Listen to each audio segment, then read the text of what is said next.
Old Henry by Joan Blos, illustrated by Stephen Gammell.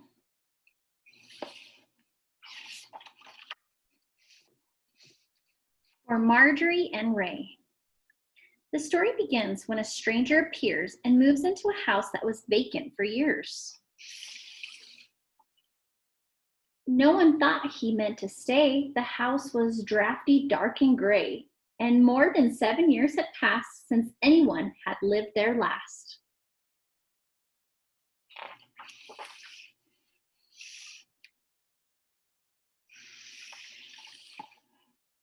He meant to stay. He had no doubt. It suited him from inside out, and in its vast and dusty spaces, all the things he had found places. That Henry.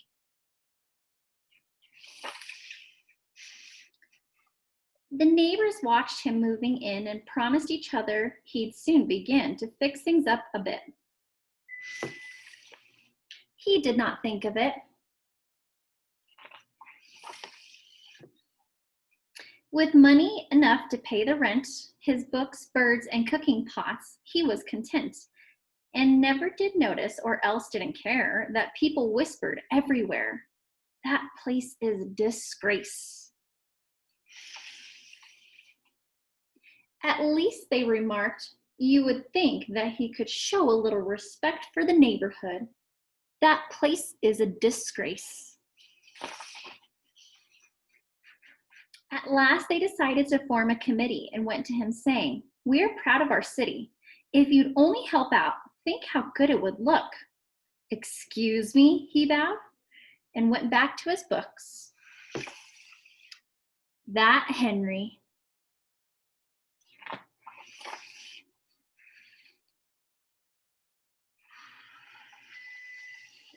Then they fined him fines. They threatened jail. They wrote him long letters and sent them by mail. Dear Henry. Still the hollyhocks wilted, unwatered, unkept, and gateposts stayed crooked. The walk stayed unswept, and things went on as they'd begun, and he angered his neighbors one by one.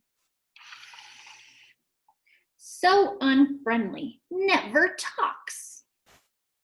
Can't we make him sweep his walks? No, there's nothing we can do. You nasty Polly, shoo, bird, shoo.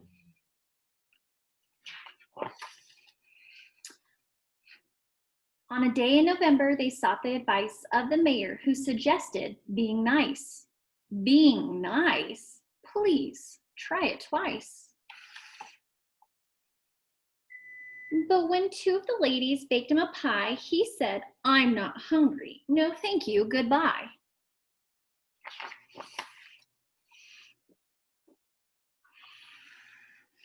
And when 3 of the men said they'd shovel his snow, he quickly said, "No, we told you so." Now Henry, too, had had his fill. That night he grumbled, "I never will live like the rest of them, neat and the same. I am sorry I came."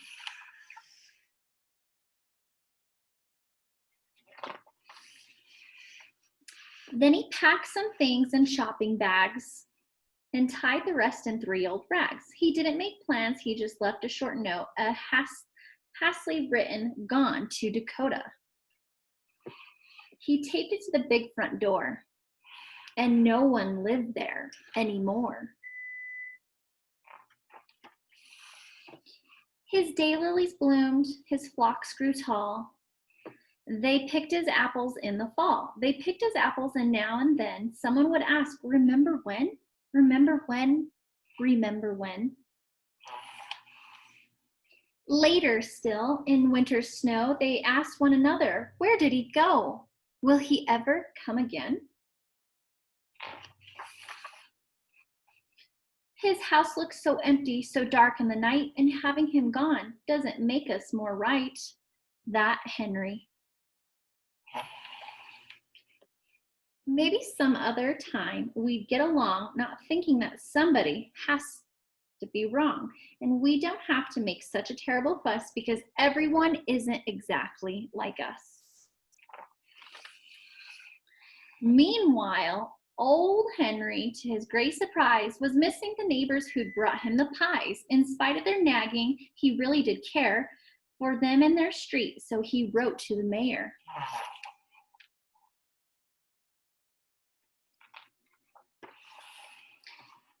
Dear Mr. Mayor, I'm finding it hard to be far from my house and my tree in my yard. If I mended the gate and I shoveled the snow, would they not scold my birds? Could I let my grass grow? Please write and tell me the answer so then we can all get together. Sincerely yours, Henry.